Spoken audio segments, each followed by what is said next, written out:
Teman-teman, ada seorang wanita yang setiap malam Jumat pergi ke dargah, makam keramat, untuk memberikan salam. Tiba-tiba di hadapan semua orang, mengapa wajahnya berubah menjadi rupa binatang? Pekerjaan apa yang sebenarnya telah ia lakukan, sehingga Allah Ta'ala memberinya hukuman yang begitu menyakitkan, hingga orang-orang yang ada di sana gemetar ketakutan. Siapapun yang melihatnya tenggelam dalam kengerian dan mulai melakukan tobat istighfar. Kondisi wanita itu sedemikian rupa, sehingga pendengarnya pun tidak bisa menahan diri tanpa merinding. Oleh karena itu teman-teman, jika Anda pergi ke dargah, tontonlah video ini. Mungkin saja kesalahan yang sama sedang Anda lakukan, tetapi Anda tidak menganggapnya sebagai dosa. Jangan lupa menonton sampai akhir, karena di dalamnya tersembunyi nasihat dan pelajaran besar. Nama gadis ini adalah Zahira. Dia sangat cantik dan lincah. Matanya bersinar seperti bintang, dan tawanya memiliki kemanisan seperti melodi lonceng. Dia adalah anak kesayangan di rumahnya. Anak pertama orang tuanya yang lahir ke dunia ini, setelah banyak nazar dan doa yang dipanjatkan di mazar terdekat. Setelah Zahira, Allah memberi orang tuanya seorang putra bernama Hasan. Tapi Zahiralah detak jantung mereka.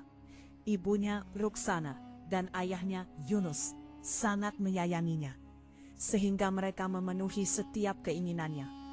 Pakaian baru, gelang, barang apapun dari pasar, di depan keras kepala Zahira, semuanya tunduk. Namun kasih sayang buta ini perlahan-lahan merusak Zahira. Kesadaran akan hal ini mendatangi Yunus ketika dia melihat Zahira diam-diam bertukar surat dengan seorang pemuda lingkungan bernama Nasir. Dia terkejut, tidak percaya bahwa anak kesayangannya bisa melakukan hal seperti itu. Nasir adalah pemuda terkenal di lingkungan itu, yang tersohor karena kata-katanya yang manis. Hati Yunus hancur. Sekarang siapa yang harus disalahkan? Pola asuh Ruksana atau dirinya sendiri? Karena setiap kali Ruksana menegur Zahira, "Nak, fokuslah pada pelajaran, pelajari pekerjaan rumah." Yunus akan menengahi. "Mengapa kamu memarahi putriku setiap saat? Biarkan dia hidup. Awas jika kamu bersikap keras lagi, tidak akan ada yang lebih buruk dariku." Ruksana pun terdiam. Tapi ada ketakutan di hati bahwa sikap Zahira ini suatu saat akan membawa musibah. Sekarang Yunus berpikir sebelum masalah memburuk dan air melewati kepala. Zahira harus dinikahkan. Dia berbicara dengan Nasir, tetapi Nasir menolak mentah-mentah. "Paman, aku hanya berbicara dengannya untuk hiburan saja. Anda ingin mengikatnya di leherku. Aku tidak ingin menikah." Yunus marah, tetapi sekarang tidak ada yang bisa dilakukan. Dia menetapkan pernikahan Zahira dengan seorang murid lamanya bernama Irfan. Irfan adalah pemuda yang saleh dan pekerja keras yang belajar bekerja di toko milik Yunus. Tanpa memberitahu Zahira, Yunus menetapkan tanggal pernikahan.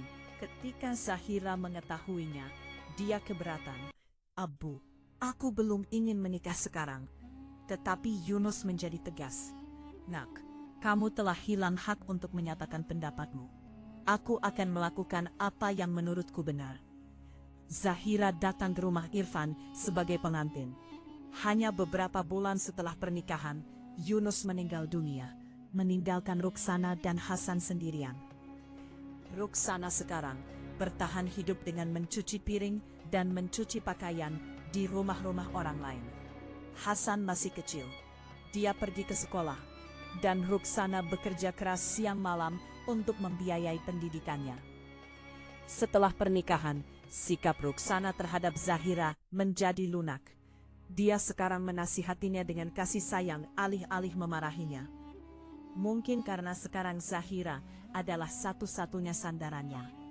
Irfan adalah seorang buruh sederhana, kurang berpendidikan.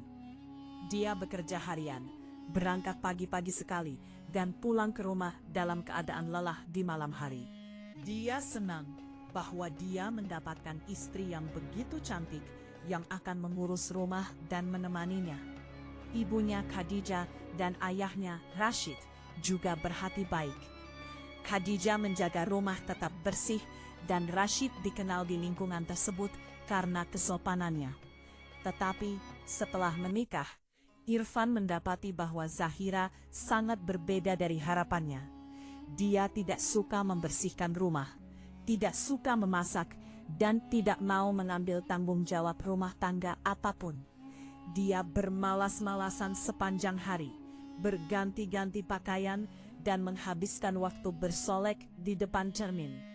Beberapa minggu setelah pernikahan, Zahira mulai menuntut, "Aku ingin ponsel." Irfan berkata, "Zahira, aku belum punya uang sekarang.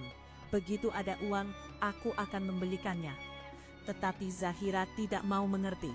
"Tidak, aku mau sekarang."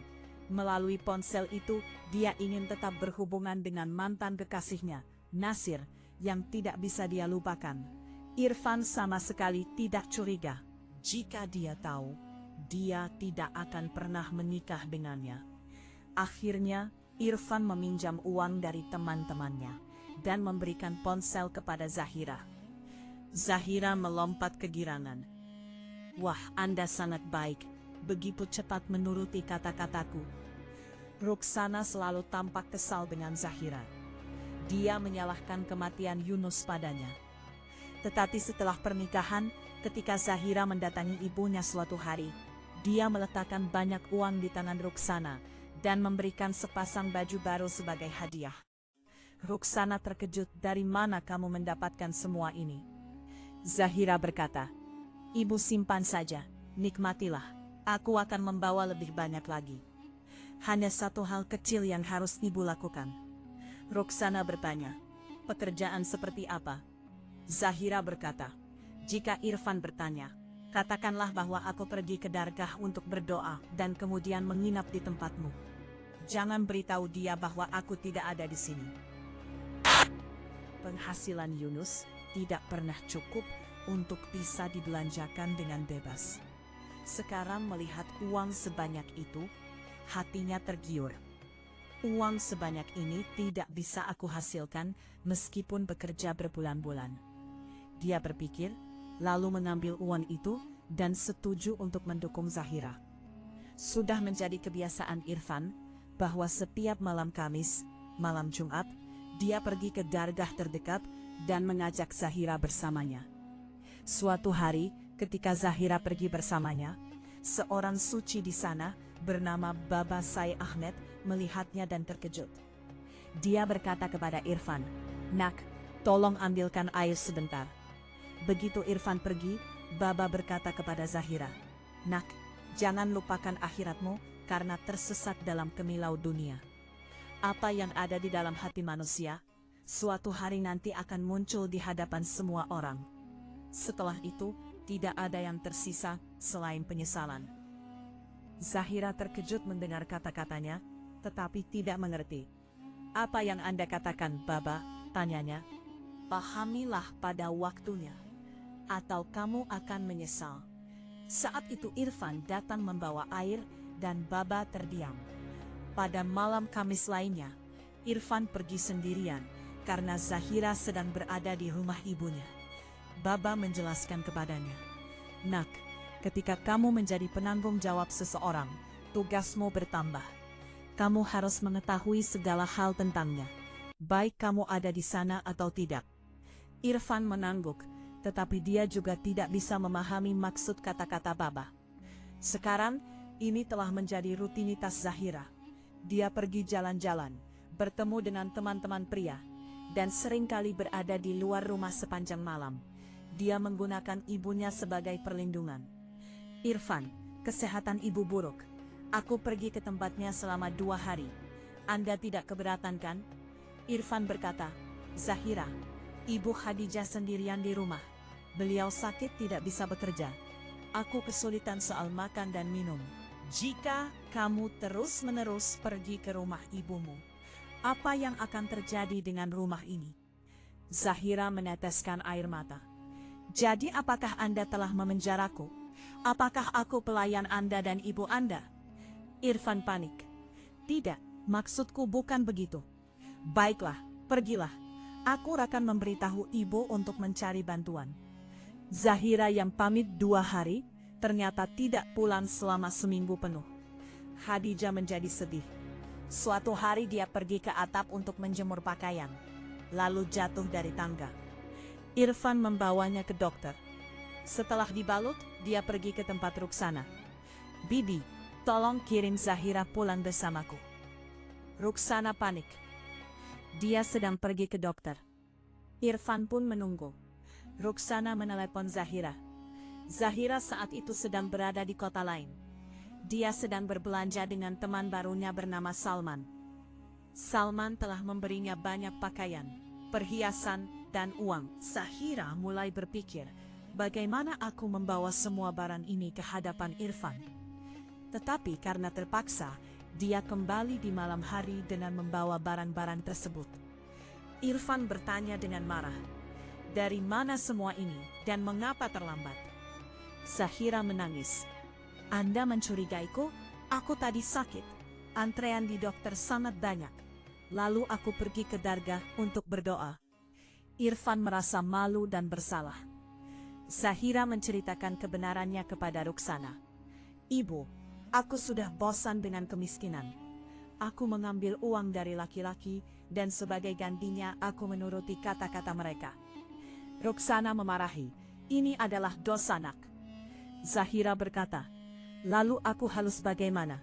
Menghabiskan hidup dengan menangis terseduh-seduh? Dan dari mana aku bisa membawakanmu uang sebanyak ini?" Ruksana terdiam dan tetap mengambil uang itu. Khadijah mulai curiga. Dia melihat perhiasan baru Zahira. "Dari mana semua ini?" Zahira berkata, "Ini palsu." Khadijah tidak percaya. Zahira sekarang mulai menghasut Irfan melawan Khadijah. Suatu hari dia ditemukan menangis. "Ibu Anda menyebutku pencuri. Beliau bilang aku mencuri pakaian ini." Irfan berkata dengan marah kepada Khadijah, "Ibu, mengapa ibu menuduh Zahira?" Khadijah berkata, "Nak, bukalah matamu. Dari mana dia mendapatkan barang-barang berharga ini? Penghasilanmu tidak sebanyak itu." Tetapi Irfan sangat percaya pada Zahira. Suatu hari,